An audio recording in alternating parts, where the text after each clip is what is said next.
way! Another -1! Yay!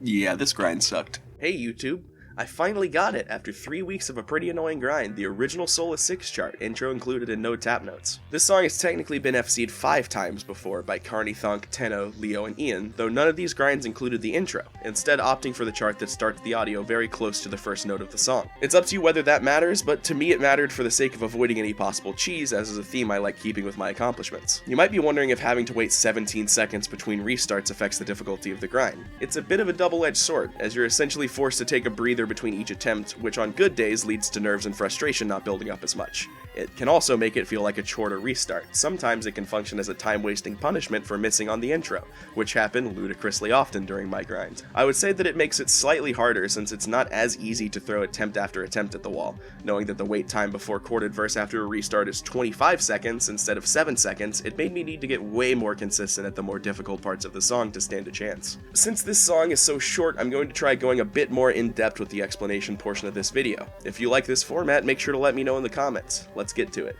After the 8 measure 17-second wait, the song starts with main theme intro, the hardest part of which being these chords here and the transition at the end of the section into chorded verse. You can get very creative with methods for these chords. The main difficulty of them is not being able to anchor the strum chords, so methods have to either strum twice as fast as the Soulless strumming requires for these 16 notes, which I'm not personally fast enough to do consistently, or get very technical with fret timing to allow the green hopo between each chord set to register. I tried a long time to get consistent at the technical triplet burst required, but for some reason the transition off of the pattern wouldn't hit consistently, so I had to start doing one rake motion at the very end of that method to transition cleanly back into the Soulless strumming. The rake strum orientation my guitar needed for the 2 big difficult parts of this song is a 3/4, so when flicked downwards it gives 3 strum inputs and 4 strum inputs when flicked upwards. That means the most consistent way for me to hit 4 notes was with 7 strum inputs. Thank you, Clone Hero. It's also technically possible to rake through the strum chords, but with the high raking strum bar I had, I couldn't figure out a way of making it simple and consistent without alt strumming. The very end of the main theme intro isn't anything special on its own, but since it's much slower than the section afterwards, the difficulty comes from either needing to alt strum the Soulless strumming, then suddenly stopping on an up strum to go right into one finger raking, which whenever I tried would almost always do an accidental rake between the standard up strum and the flicked down strum. Or it comes from the timing required to ensure the green hopo sucks up 3 extra strum inputs when you do an extra pre-rake strum to begin the timing of chorded. The way you do that consistently is by beginning your rake input while you're still holding down the previous blue note, then pulling off to green before the bouncing inputs conclude, forcing strum leniency to compensate for the speed. Chorded verse is pretty tough to explain, even for me. This was a pattern that wasn't intended to be possible when Exilelord threw this together as an April Fool's joke in 2011. Back then, rake strumming and slide tapping weren't even things.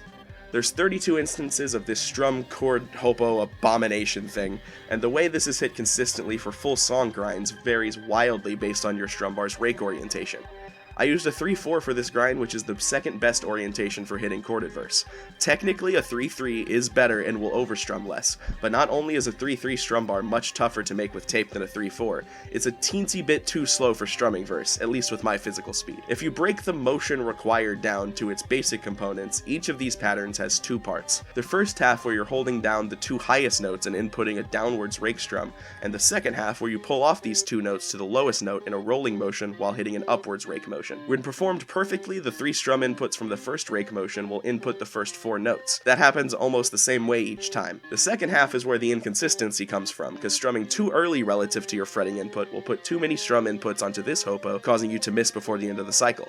Strumming too late relative to your fretting will cause the first chord of the second half to get skipped. That can also happen from fretting too stiffly. Raking and fretting nearly at the same time loosely will cause this hopo to eat at most 1 strum input, although sometimes none, meaning you'll be throwing either 3 or 4 strum inputs into 3 strums. Ordinarily, this would introduce artificial luck into the run, but since each of these cycles starts with a hopo, purposefully fretting very slightly before you rake on each required motion will make that hopo account for any extra strums. So both outcomes get hit when you're still hitting the pattern correctly and result in an FC. Doing this 32 times in a row, ensuring both of your arms are synced and you're not leading too fast or getting off tempo at all, is what makes this such a daunting and ridiculously hard section. By the end of my grind, I had about 40% consistency with FCing this this section if I FC'd up to it. The transition off of corded was the most inconsistent part of the section, since my thought process for preparing for the transition into slide tapping almost always made me miss the last cycle of corded. Eventually I just powered through it with enough practice, but this specific part really messed me up. Trilled verse is next and functions as the in-between section between the two hard parts of this song, chorded and strumming verse.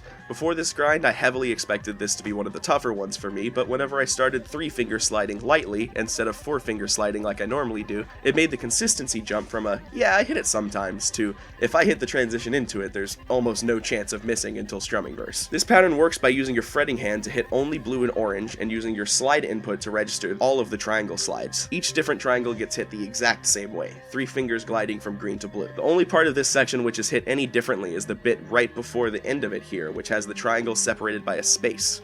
This gets hit a little less consistently, but as long as the sides are spaced out properly and start on green, you don't have to change much at all. The transition off of trilled was sometimes tough, since it's a right-hand slide directly into a right-hand rake strum motion, but for the most part, it wasn't that bad. Strumming verse itself though, yeah, worst section in this chart. The first half is nothing to write home about, just a little faster than normal Soulless 3 strumming, but the second half has 64 notes per second strums with extremely frequent fretting changes. This pushed me to my absolute mental limit because almost nothing I tried had any effect on the consistency. I just had to keep trying this bit over and over, strumming as fast as I could and fretting as smoothly as possible. There were a couple things that helped to make it a tiny bit more consistent, like ensuring the first 2 fretted inputs, the orange and red, both had an up and down rake motion inputted into them, meaning the burst starts with your strum inputs decently far ahead of your fretting. That in combination with starting the burst late so that the hopos eat as few strums as possible made this section hittable like 10% of the time. The most fun part, any attempt of practicing this on normal speed for more than 3 or 4 attempts started to make my index and middle fingers swell and hurt a lot, which prevented me from being capable of hitting strumming verse at all for the rest of the day. I don't think it's a stretch to say that me forming calluses and scabs was 90% responsible for me getting the FC today, because this run happened after 15 runs where I missed in strumming verse on FCs. Most other days I need to stop by run 3 or 4 from the discomfort. The transition off the fast strumming isn't that bad in isolation since the section after strumming verse is very tame. It's essentially a nothing section right before the final choke point of the song. The final stretch are these descending quads into a convoluted and fast X chimney section, concluding with semi-basic quad chords. The descending quads are relatively simple, just fast zigged inputs until the very end where you need to do the last fretted input on red to orange instead of green to blue. This sets up the X chimneys, which are essentially the same as trilled verse, just reverse and a little bit less consistent. I did a 3-finger slide starting on yellow and gliding a little past orange with each finger. Same as with trilled verse, I'm not using my index for this slide, and the fretting hand just does a quad zig. Unfortunately, since Exilelord wasn't thinking of how this pattern would get hit or be possible at the time, the logical method here means that you have to do an extra blue trill input on the last cycle right before the quad strum chords. So for me, that meant I either had to double one-hand the last 2 inputs of the already extremely fast section at the very end of the song, or do an extra slide, which prevented me from hitting the first chord of the outro with anything except for an elbow strum. I opted for the second method, but that means anytime I stop elbow strumming, there's a chance my arm fat will drag the strum bar into a rake input, forcing me to instantly miss. So I just elbow strummed the whole outro to skip that possible outcome. Hope y'all enjoy the FC. Yeah.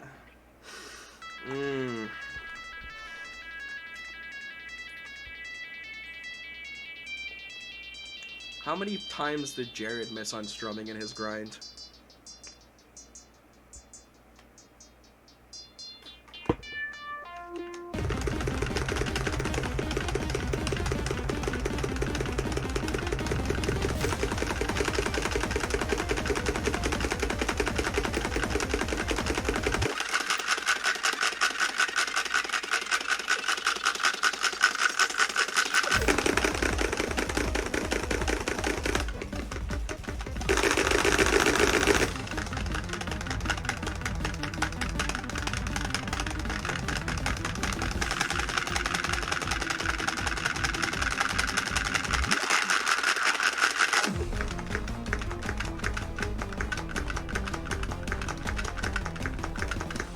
Neat. Neat? Neat? Yeah, it's pretty neat. Neat! Oh, are you gonna tell me this isn't a neat FC? Bruh! Why, Brett, why? Shut up.